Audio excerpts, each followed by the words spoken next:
This is CGTN, China Global Television Network.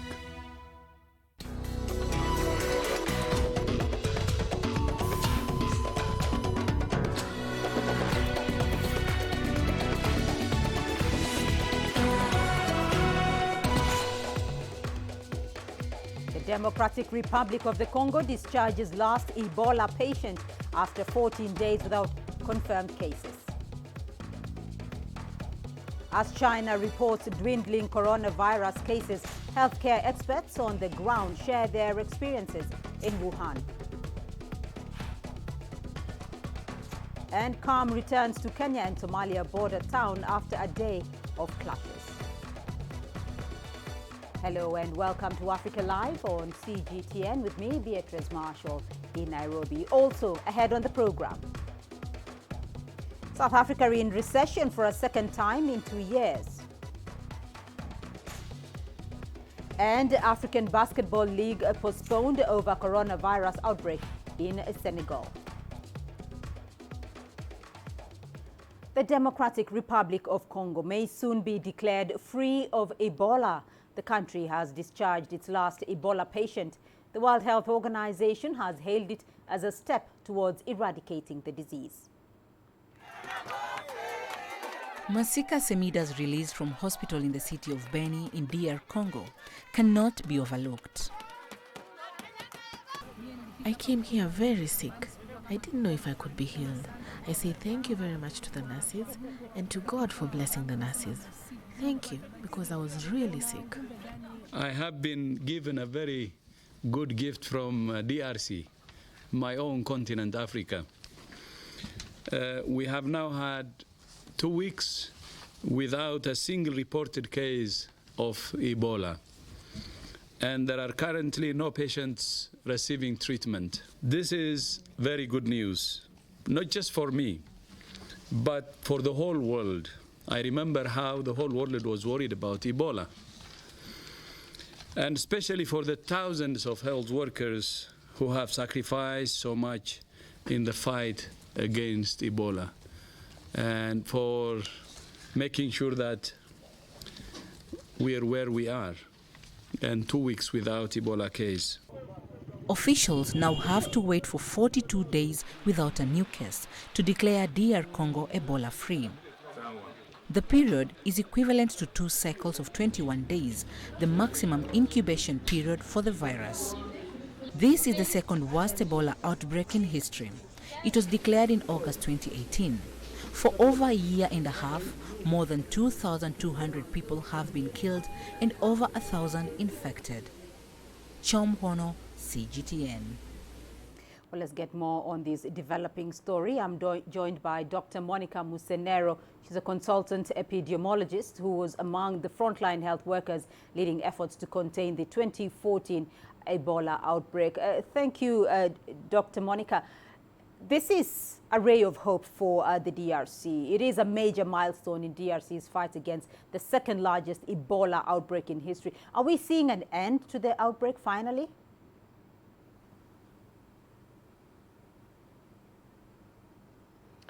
Thank you very much. Definitely, this is a very positive and very encouraging result from DRC. It is something we have hoped to see for a long time. And when you don't have Ebola cases in the health facility that we have identified at this point, then and hope of all of us is that there is no more virus circulating in the population, and that gives great hope. That's why we start countdown to the 42 days. So this has been ongoing now for a year in the DRC. How does the DRC Ebola outbreak compare to that of the West African outbreak in 2014? And just to give us some clarity here, what lessons can be learned from this?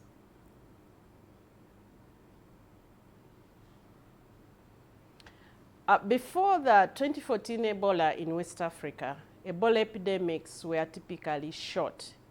We knew they lasted between 9 to 16 weeks from the time that we have been able to detect them. Now, this development of long-term Ebola epidemics really started with the Ebola in West Africa. While the detailed conditions are different, they kind of led to similar situations: inability of the health system to build the capacity to control the epidemic, although the actual reasons were different. In West Africa, this was a new disease. It was a new experience. The health systems had never experienced anything like this. But still, the outcome was that the health system and the entire national system was not able to contain the disease, resulting in the spread. Now, in the DRC, we had a big complex of issues. Basically, there was insecurity. Of course, where you have insecurity, you still have underdeveloped health systems.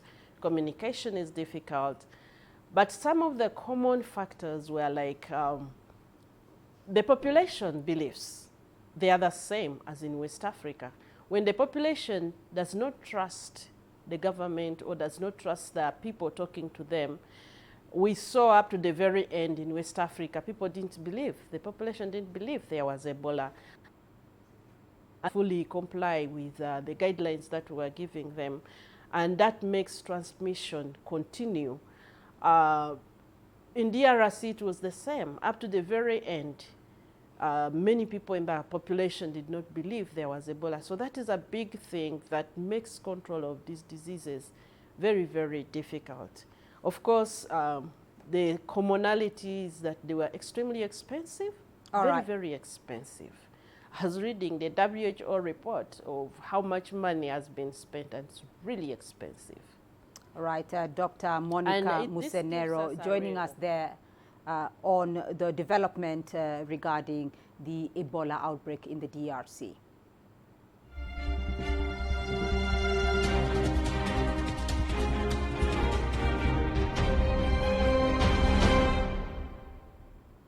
And now to the latest on the coronavirus. China added 120 confirmed cases on Tuesday. Almost all were in Hubei province, where the outbreak began in the provincial capital Wuhan. China's total number of confirmed cases stands at around 80,000. More than half of them have recovered, while nearly 3,000 have died. Beijing has added 3 cases. But some of the worst hit areas in China have seen no new cases. Outside China, more than 12,000 cases have been reported in 75 countries, with more than 200 deaths. Chile and Argentina reported their first cases on Tuesday. South Korea remains the worst hit country outside China, with over 5,600 cases. Italy has over 400 new cases, reaching over 2,500 in total. And Iran is the worst hit country in the Middle East, with over 2,300 confirmed cases and almost 80 deaths. Japan has 1,000 confirmed cases. Now, doctors and nurses continue to put their lives on the line to help treat COVID-19 patients in China. Many are working with most critical cases whose chances of survival are quite remote. However, in today's special series, Stories from the ICU, CGTN's reporter Tao Yuan and cameraman Luo Kaiwen witnessed a rare occurrence. Hoping for a miracle.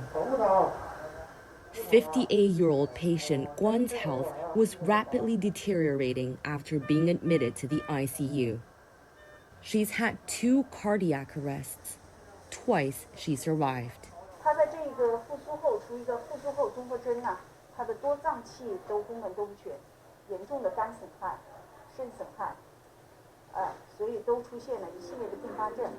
We continue our special report, Stories from the ICU.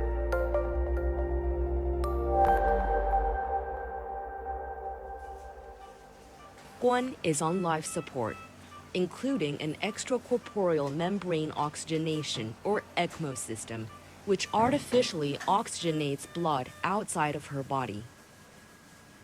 Typically, it's a late-stage treatment for patients with profound heart and lung failure.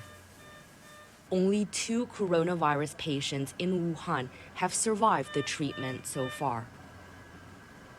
Guan could be the 3rd.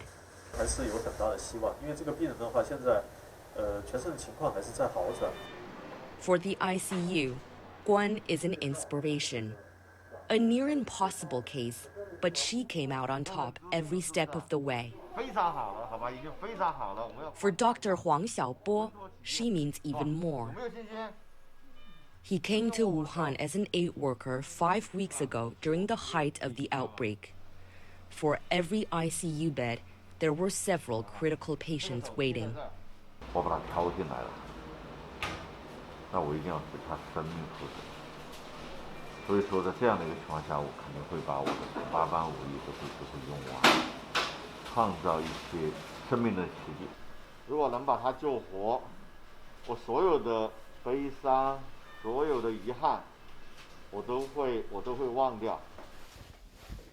Both Guan's mother and daughter were also infected. The daughter, Li Jingjing, is now in self-quarantine at home. 我妈妈是不行，我妈连走都走不了。我第一天到了医院门口，我是找那个推车把她给推进去的，她完全不能走，我妈没有力气，其实有点承受不了啊，因为你毕竟一个人面对家里2个人这样子。Jingjing's grandmother didn't survive the illness. 那天听到外婆走的电话的时候，真的在家里哭得要崩溃了，就面对4堵墙，连个哭的人都没有。当时就很害怕晚上接电话，所以我现在晚上都不敢开，就不敢关灯睡觉。3个人都让进来，那么他是中间的，上面一个蛋，下面一个蛋。我觉得这个生命很重要。First step, doctors want Guan off the ventilator. 现在如果能把那个气管导管给它拔了，这个就是很重要的一步。A chest X-ray to determine her lung condition. 还好，她的这个肺。And her body strength. 抬离床面。好的，好的。Doctors think she's ready. 配合一点，下来。好，咳嗽，咳嗽。哎，不错，不错，来。A small victory, but Guan's fight is far from over. She's still on ECMO to ensure her blood oxygen supply. If she recovers well, doctors will soon take that off as well. ECMO 拔了过后就完全就靠她自己了，哎，那个时候就是最考验你的时候。In this ICU, the line between life and death is thin. For every success story, there are losses. This box collects what's left behind by those who died. 病情有的进展很快，可能来的时候是清醒的，后来就逐渐昏迷，后来就再也没有醒过来。所以说，这些东西也可能是家属最后一个念想。我觉得也可能是它里面还有珍藏的有很多东西，这都值得我们为它保存。There's no final goodbyes. The bodies are dangerous carriers of the virus. Just a plastic bag of belongings. Last memories waiting to be returned to loved ones. Taoyuan, CGTN, Wuhan. China has criticized some Western media's labeling of the disease as the Chinese virus or the Wuhan virus. Meanwhile, the Foreign Ministry and the National Health Commission have held a series of video meetings with the international community on disease control and prevention. The Foreign Ministry indicated the meetings were designed to exchange ideas and advice on the epidemic. 昨天下午，中国外交部会同 Yesterday, Chinese Foreign Ministry and National Health Commission jointly held a video meeting on disease control and prevention with Azerbaijan, Belarus, Georgia, Moldova, Armenia, Turkmenistan, and the Secretariat of the Shanghai Cooperation Organization. Chinese medical experts explained the current situation of the coronavirus outbreak in China and experiences in disease control and prevention. The attendees exchanged ideas in terms of screening, diagnosis, and laboratory testing. Before this, China held 2 separate video meetings with the EU to discuss the prevention and control of the virus. As the COVID-19 virus continues to spread across the world, China's National Immigration Administration has been playing an important role in containing the epidemic. In Beijing's international airports, immigration officers have been working around the clock since the novel coronavirus outbreak began. 喂，你好，前门审查所3级王博。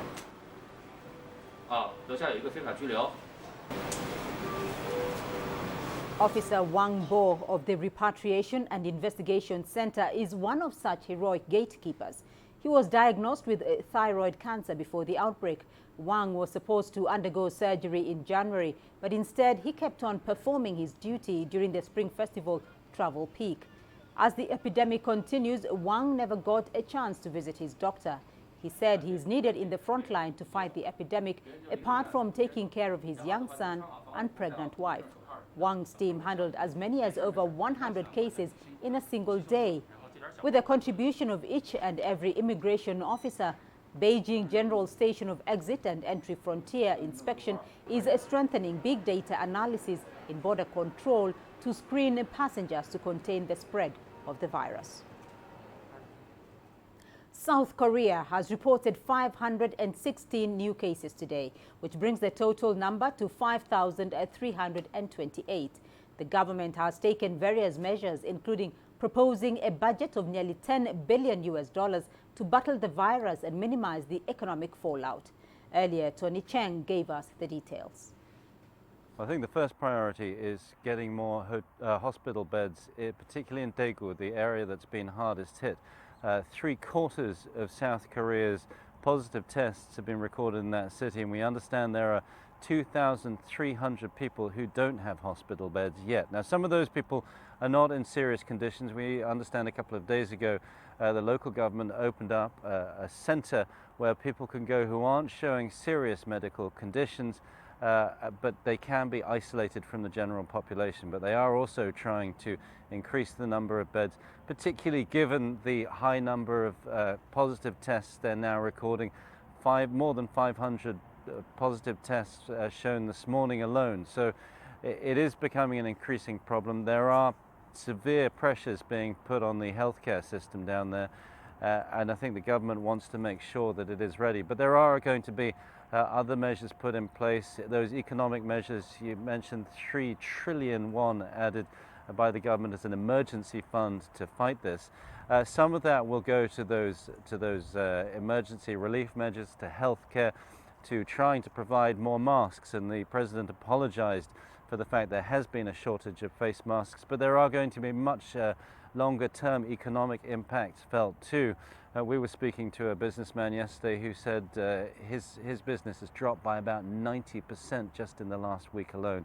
So I think a lot of that is going to be allocated to bring some relief for those people. In Iran, 23 lawmakers have been infected with COVID-19. The vice chairman of the country's parliament cited close communication with the public as the reason why the lawmakers caught the virus. The head of the country's emergency medical services has also been infected. Local media reports say he's in a stable condition. Iran now has 2,336 confirmed cases and has reported 77 deaths. Experts from the World Health Organization are in Iran to help deal with the situation. Meanwhile, in Africa, the World Health Organization has said that the continent's capacity to deal with the virus is improving. Majority of the cases that have been reported so far are from Europe as opposed to China. This latest announcement comes as Senegal confirmed its first case of the virus, the second in sub-Saharan Africa, from a French national living in the country. Earlier, an Italian man was diagnosed with the disease in Nigeria. Other North African countries have reported infections, including Tunisia, Algeria and Egypt. There has been widespread screening introduced at airports to monitor potential cases. Kenya, Tanzania and Rwanda also suspended flights to China. Medical facilities have prepared isolation wards in hospitals amid concerns about the vulnerability of Africa's fragile health systems. There have been over 90,000 cases globally, with more than 3,000 deaths reported. The cases that have arisen in Africa are not actually from China. And this is at a time, in fact, when now the virus has spread out of China to 61 countries. And all of these, many of these have links, flights with tourism, businesses with African countries. So we're needing to review that risk categorization and see where we might have risk now, which we had not considered at the beginning of this outbreak. There's a brand new emergency unit, state of the art, that is under construction, has been under construction in Gwagwalada. which was not yet completed, but they are working at feverish pace, and they should be completed by next month, April. In the meantime, we are using an ICU, which are just a brand new ICU there, which has been equipped. It has the furniture and has everything ready, but it also is also going to benefit from procurement that NCDC is making.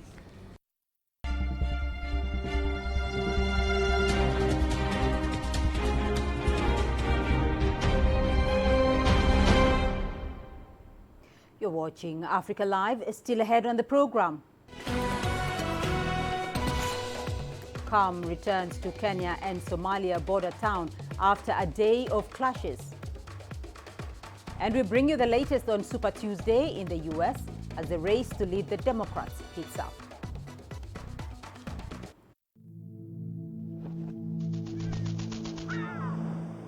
How will your world change today? What happens here? What happens there? Or what you make happen for yourself? If it matters to you, it matters to us too. Your stories are the stories that need to be told. Africa Live. Find your voice.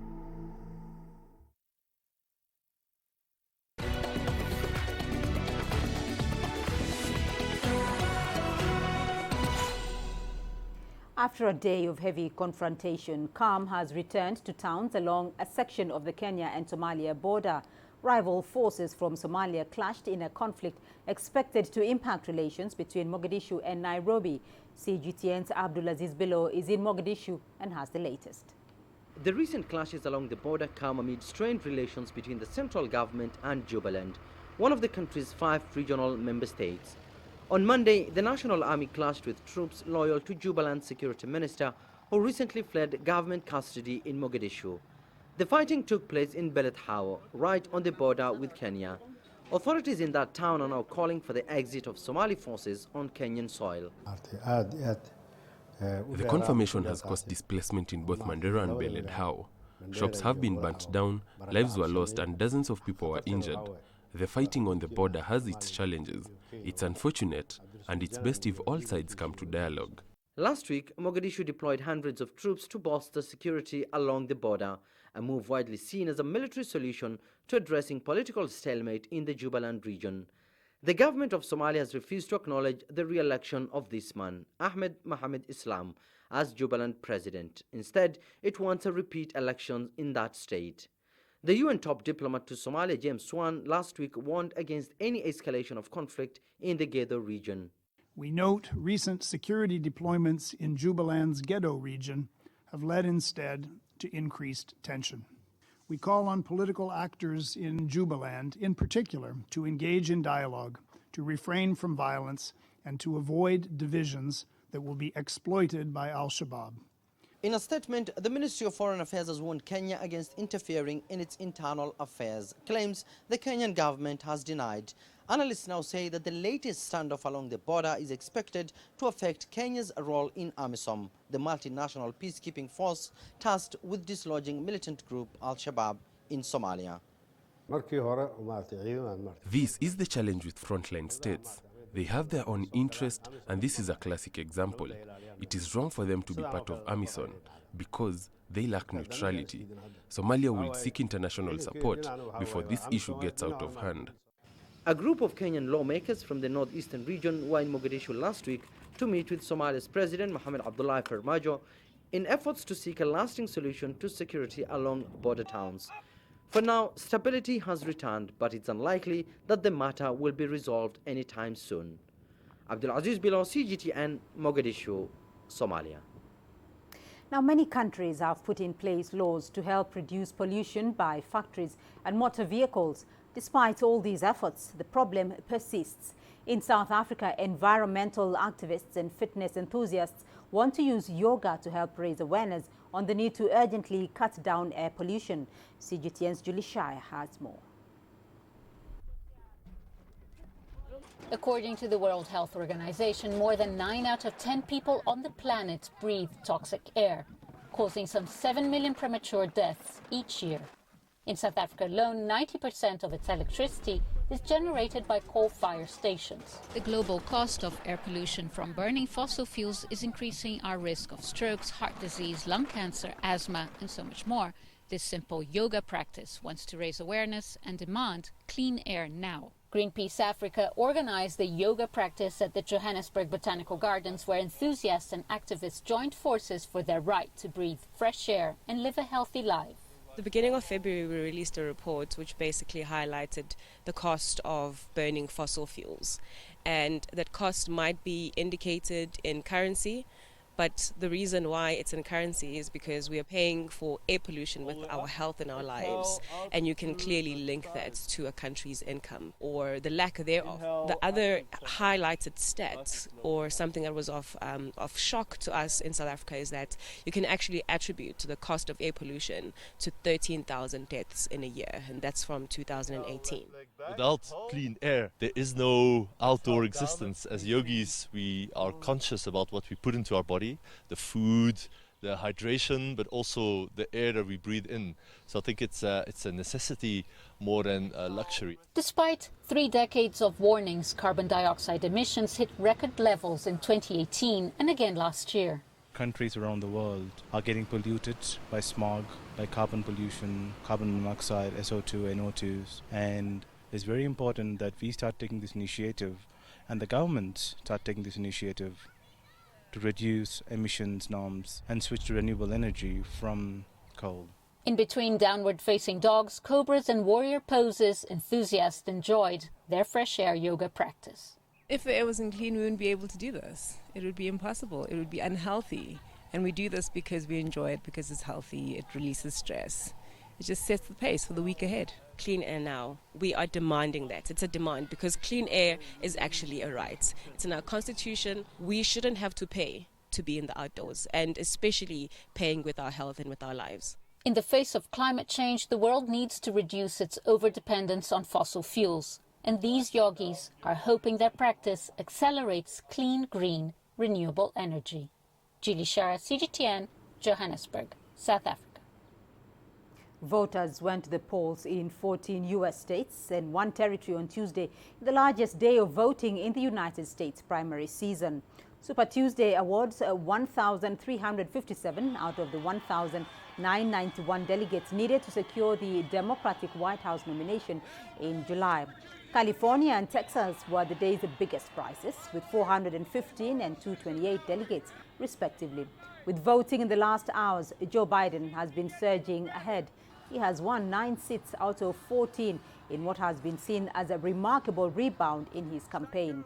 The former vice president is performing strongly with African-American voters across the South. He's been on a roll since winning South Carolina on Saturday.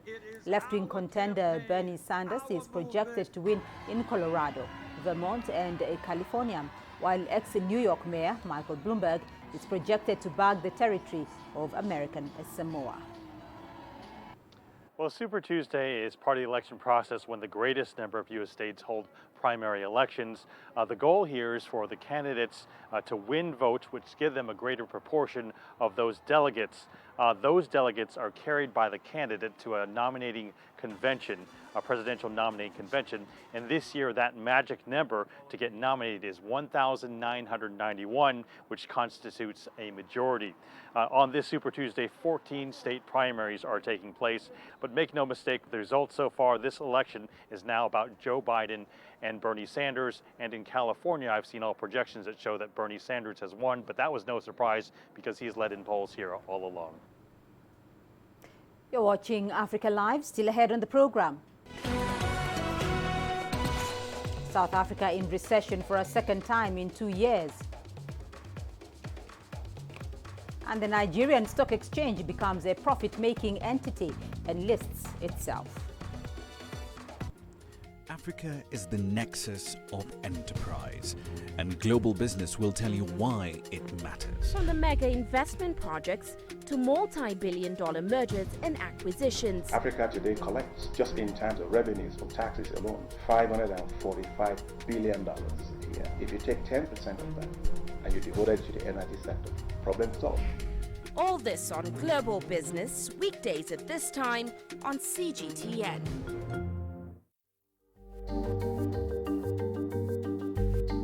Africa Live. Find your voice.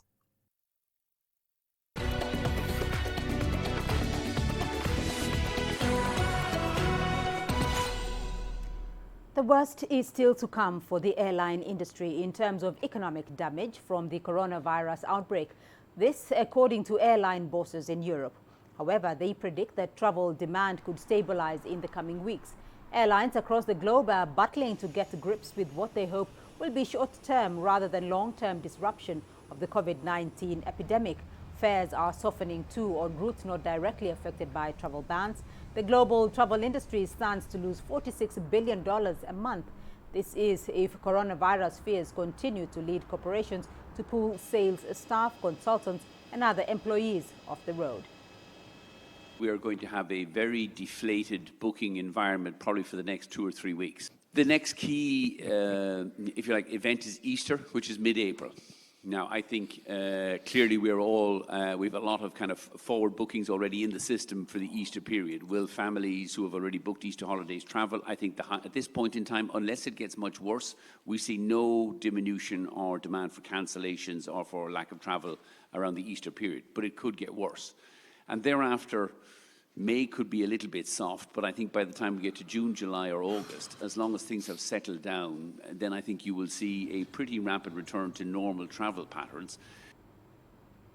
Facebook is also doing its part to help combat the deadly COVID-19 disease. The social networking giant's CEO, Mark Zuckerberg, says the company will give the World Health Organization free advertising for its response to the virus.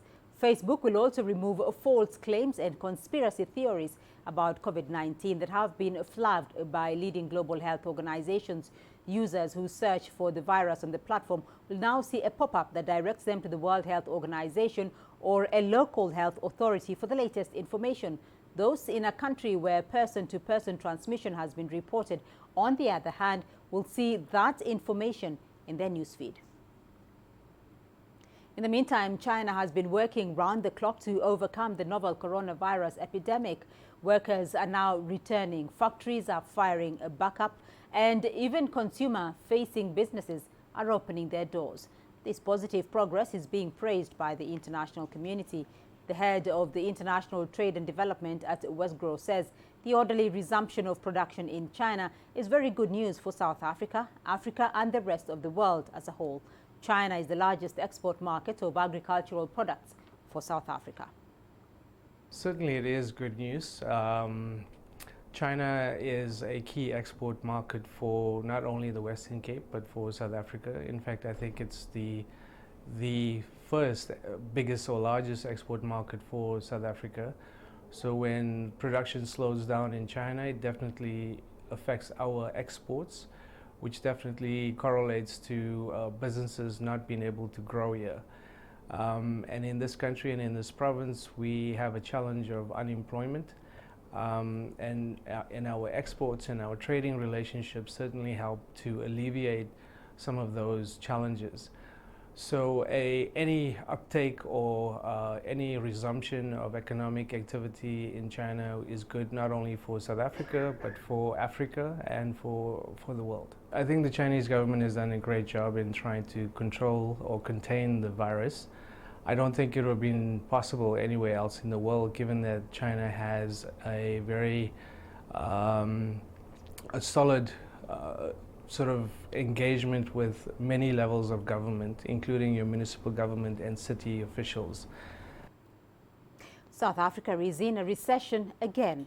Data released by the country's statistical agency shows the economy contracted by 1.4% in the fourth quarter of 2019. This follows a revised 0.8% contraction in the third quarter of the same year. It marks 2 consecutive quarters of negative growth, signaling an economic recession in just 2 years. CGTN Sumitra Naidu has the details. The South African economy is in an even poorer state than previously thought. Many are not surprised that the economy is in recession, but they are shocked by the bigger-than-expected contraction in these latest GDP figures. The general consensus was for a 0.2% contraction in the fourth quarter of 2019. The size of the impact was bigger than we had thought.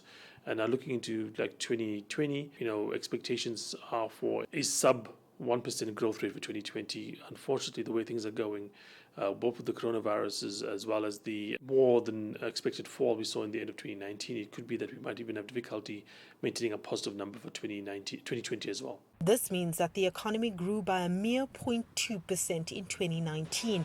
The Reserve Bank and the Treasury were expecting growth of at least 0.5%.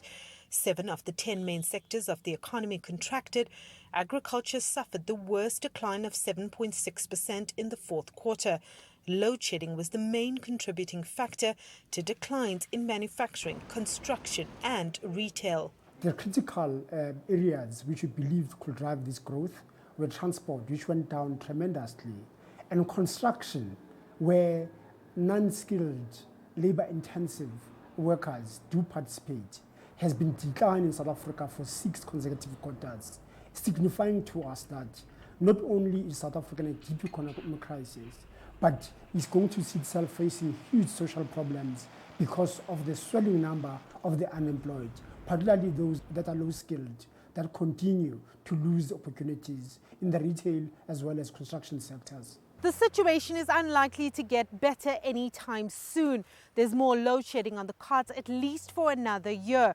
The impact of the coronavirus is also being felt, and there's a critical ratings decision expected later this month. South Africa could be junk status. There is no prospect for growth going forward.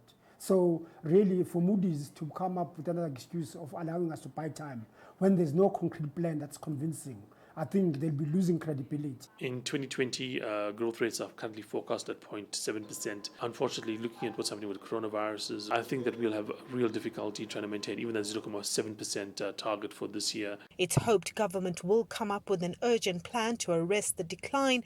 In the meantime, the Reserve Bank is being urged to cut rates aggressively to spur consumption. Sumitra Nadu, CGTN, Johannesburg, South Africa. And staying in South Africa, trade unions have threatened to lodge a formal dispute if the government does not honour a 3-year public sector wage deal. Finance Minister Tito Mboweni wants to make about $10.3 billion of cuts to the bill over the next 3 years. He argues that South Africa's rising budget deficit and record high unemployment necessitated the wage rollback, while the Treasury has also already announced a $3.4 billion in spending cuts by 2022. It needs to find another $10 billion to meet its goal. President Cyril Ramaphosa also finds himself between a rock and a hard place.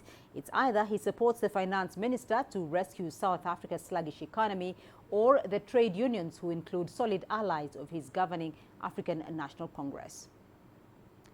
Elsewhere, Cape Town has hosted this year's Africa Gas Indaba Forum. The event aims to capitalize on the economic opportunities presented by the gas sector in Africa. It is estimated the continent could provide around 20% of the world's gas needs by 2025.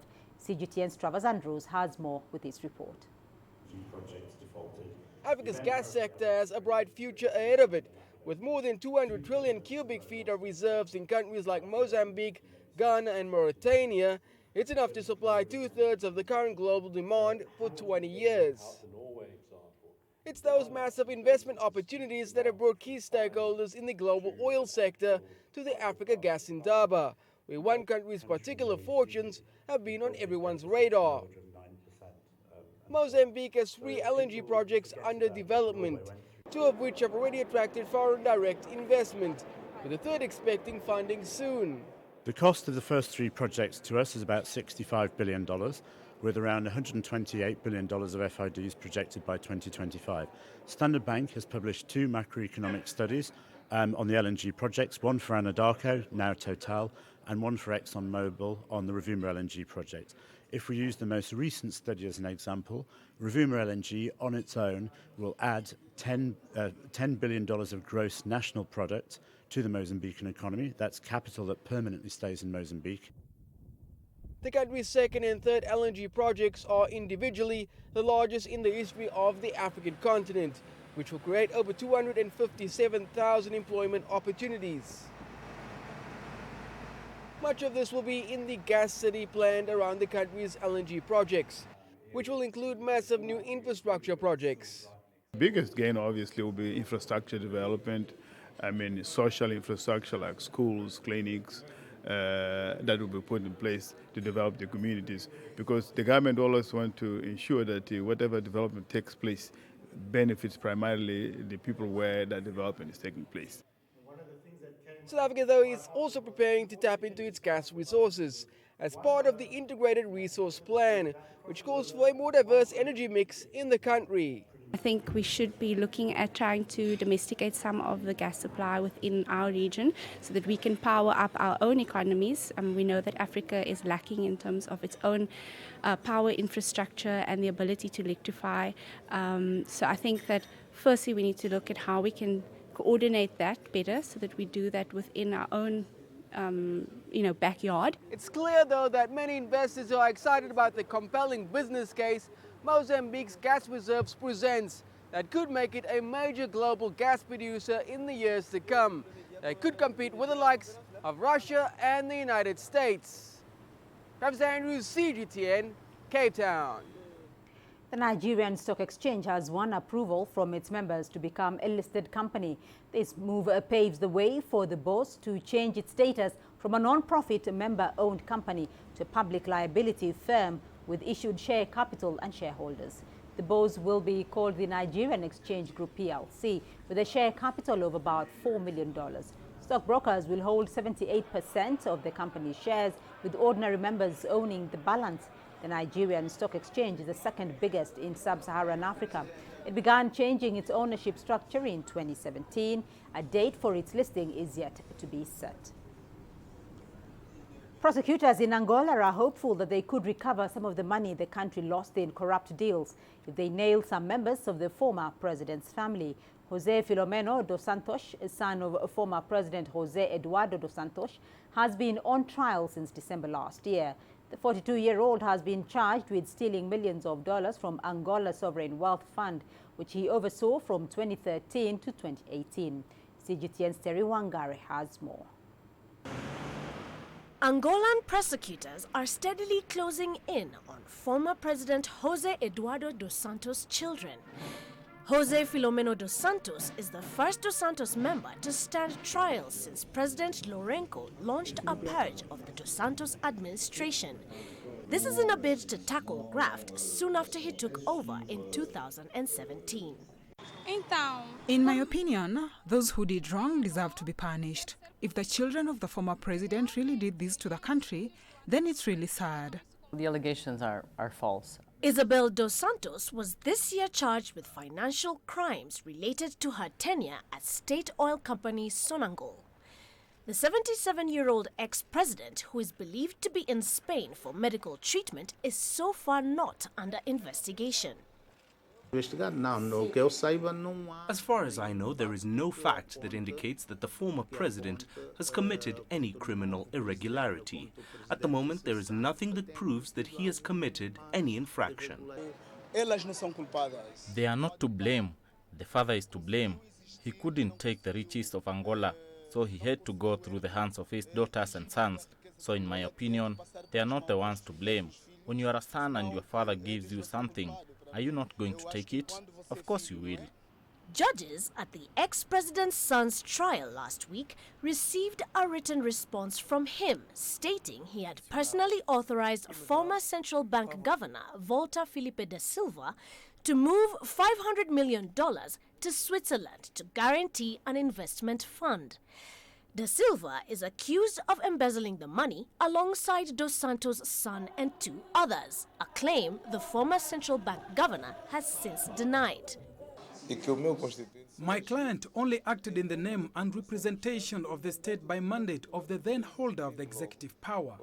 Therefore, Article 127.1 of the Constitution says that the president is not criminally responsible for his actions performed in the exercise of his functions. Jose Eduardo dos Santos took office after the death of Angola's first president, Agostinho Neto, in 1979. He remained in power for 38 years, during which he saw the former Portuguese colony through a 27-year civil war that ended in 2002. Peace was followed by an economic boom as investors rushed in to tap Angola's vast oil reserves. Dos Santos allegedly reserved top jobs in his administration for close friends and family. Natural resource wealth amassed in the hands of a few, and evidence suggests large sums of public money were diverted to offshore accounts. And the reason why he will not escape is because much of the people who have been indicted, high-profile cases, they all refer back to him as having followed orders from him, as having done something with his acquiescence or with his knowledge. Resource-rich Angola is ranked 146 out of 180 countries on Transparency International's Corruption Perceptions Index. Most of the country's 30 million people live in poverty, failing to benefit from the flood of dollars from crude oil and diamonds. U.S. Secretary of State Mike Pompeo has since lauded the Angolan president's anti-corruption drive, which has seen him pursue the Dos Santos family. Terry Wangari, CGTN. And we still have more news for you here in the program. Here's what's ahead. Senegal's world-renowned plastic artist Kalidou Kassé speaks about his journey to the top. Join us in Global Business and see Africa through our eyes. The greatest journeys, the greatest sights, the greatest adventures. Here in Tanater, this weir allows the locals to walk on water. We're far more than just TV news. We're your passport to the wonders of Africa. To bring you stories of struggle, survival and hope.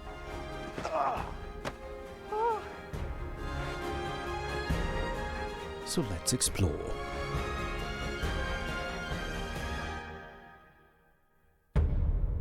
CGTN. See the difference.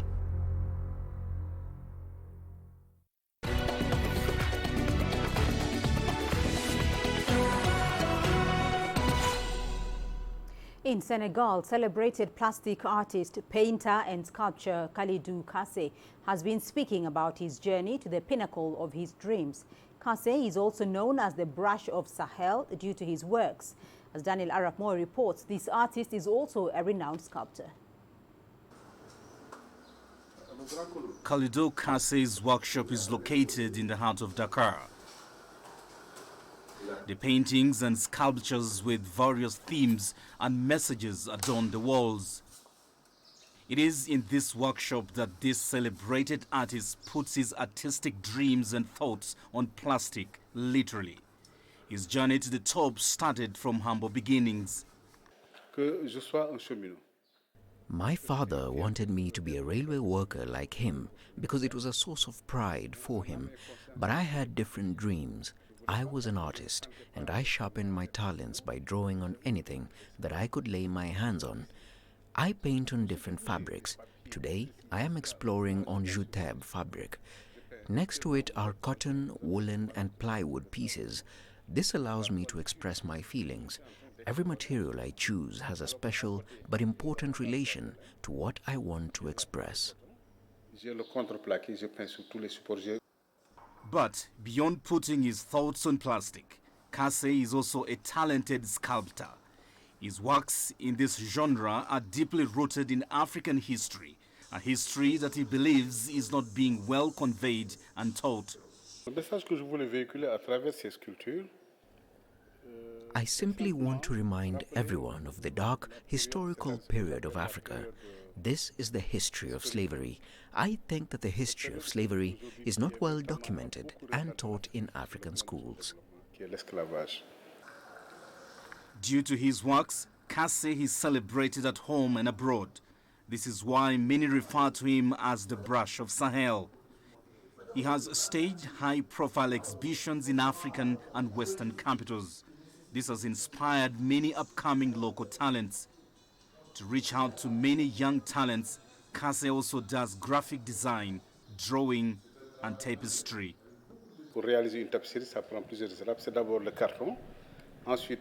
To make a tapestry, I take several steps. First, I have to reproduce the drawing on cardboard or tile, then enlarge it before proceeding to the weaving. The last step is sewing, where I take the upside-down seam. This means that when you turn it over, you discover the original work and the signature. The models that I reproduce are made by myself. I then transfer them to enlarge them and proceed with the weaving. The price of his works doesn't come cheap. They range from $4,200 and above. With a career spanning over 33 years, Kalidou Kase is one of the most compelling artistic figures in Senegal. And his achievements don't just end on the plastics, but also in the dreams of the over 20 direct and indirect employees who depend on his art. Daniel Arab Moy, CGTN. And your sports news coming up next. Here's what's ahead. The African Basketball League postponed over coronavirus outbreak in Senegal.